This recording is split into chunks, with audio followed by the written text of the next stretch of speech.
नमस्कार मु प्रवीण आपण मानक पई नेकी आसीची आज सकाळर केतोटी गुरुत्वपूर्ण खबर सेथिपाई वीडियो को शेष पर्यंत देखिबाकू मोर अनुरोध। चलंतु आज सकाळर खबर उपरे नजर पकाइबा। आजिर प्रथम खबर होची 13 मे रे दक्षिण अंडमान छुईब मौसुमी।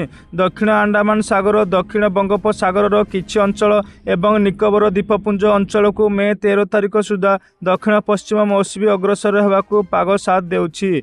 प्रतिवर्ष मे 18 रु 19 मध्य प्रायतः अंडमान छुई थाए मौसुमी वायु। यापर आगक बढ़ी केरल निकट में जून प्रथम सप्ताह पहुंची थाए। केरल छुईबार 10 रु 12 दिन मध्य ओडिशा को अग्रसर होता है मौसुमी, किंतु चलित वर्ष यह प्रक्रिया सहज हेब। एपरिक स्वाभाविक ठारू अधिक वर्षा हवा नहीं पूर्वानुमान करिछि भारतीय पाणीपाग विभाग। परवर्ती खबर 25 मिनिट रे खेल खत्म। मात्र 25 मिनिट रे भारतर 3 सेना 9 आतंकी आडा स्थली धूलिसात करिसंती। ऑपरेशन सिंदूर नहीं भारतीय सेनार यह होची बड़ सूचना। मंगलवार राति 1:05 रु 1:30 मध्य होइतिला ऑपरेशन सिंदूर।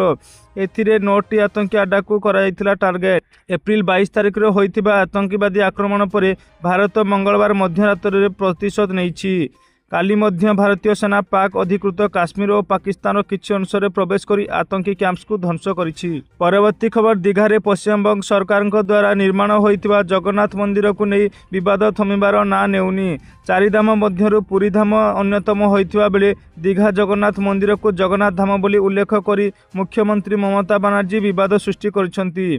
यहाकू नहीं राज्य सरकार तरफ यही नाम हटाइबा को बारंबार अनुरोध करा जाउथबा बेले ममता किंतु निज जिद्रे अटल रहिसंती। एसबु भितरे गतकाली मुख्यमंत्री मोहन चरण माझी ममता बनर्जी को एक चिठी लिखिसंती। मुख्यमंत्री कहिसंती कि जगन्नाथ धामर नाम पवित्र और स्वतंत्र। यही नाम पुरी सहित जड़ित रहिछि। यही नाम को अन्य कोनोसी मंदिर किंबा स्थान सह जोड़िबा ठीक नुह। एभली कले कोटी कोटी श्रद्धालुंक भाववेग आघात पाइबो। परवर्ती खबर विश्वविद्यालय कुलपति और शिक्षक नियुक्ति प्रतिबंधक हटिला। विश्वविद्यालय संशोधित आईन रे गतकाली सुप्रीमकोर्ट मोहर लगाइछंती। 4 वर्ष होला नियुक्ति ने अचल अवस्था देखा जाइथिला। सुप्रीमकोर्ट को निर्देश पर नियुक्ति प्रक्रिया आरंभ होई परिबो। यूजीसी नियम सहित संशोधित आईन खाप खुआउथिबा दर्शाइले सुप्रीमकोर्ट। पूर्वरु जारी होइथिबा अंतरीण रहितादेश हटिला। सरकार पक्षरु मामला परिचालना करथिले एजी पीताम्बर आचार्य। गतकाली नै सुप्रीमकोर्ट शुणानी करबा सहित मोहर लगाइछंती। परवर्ती खबर ऑपरेशन सिंदूर पर इंडिको विमान को धमक कॉल। सूत्र अनुसार मुंबईर शहर विमान बंदर को हॉटलाइन को एक फोन कॉल माध्यम बोमा धमक मिलता, जो इंडिकोर एक विमान बंदर विस्फोरक थिबा नै सतर्क करा जायतिला। यह उल्लेखनीय जे यह सेतेबेले घटिछि जेतेबेले भारत पाकिस्तान एवं पाक अधिकृत काश्मीर 9टी आतंकवादी शिविर उपर आक्रमण करिछि। या परे सुरक्षा एजेंसी गुड़िक तदंत आरंभ करिछि। परवर्ती खबर पूर्वतन सेना मुख्य मनोज नबेरण ऑपरेशन सिंदूर को नहीं कहिसंती पिक्चर एठी शेष होई नाही, आगो को आहुरी भी बाकी अछि। जदि पाकिस्तान भारत में सामरिक प्रतिष्ठान गुड़ी को टार्गेट करी विवाद को वृद्धि करने को उद्यम करे तेबे यही आक्रमण पर आग को आहरी शक्तिशाली आक्रमण हेबो। पाकिस्तान प्रतिटी आक्रमण जवाब देवा को भारत संपूर्ण भाव प्रस्तुत अछि।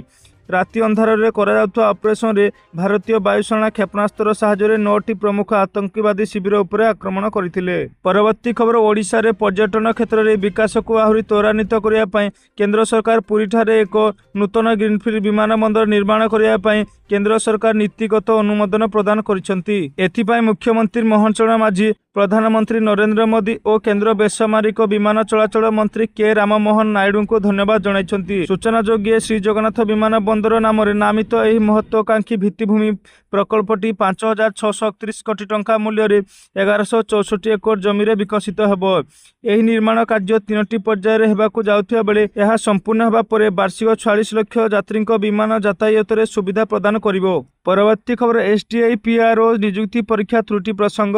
समस्त परीक्षार्थी को 6 मार्क देवा को ओपीएससी पक्षर विज्ञप्ति प्रकाश पाई। सांबादिकता एवं गण जोगाजोग पेपर 6 मार्क कम थिला। 100 मार्क बदल में 94 मार्क प्रश्न आसीथिला। मार्च 29-30 तारीख रे परीक्षा होइथिला।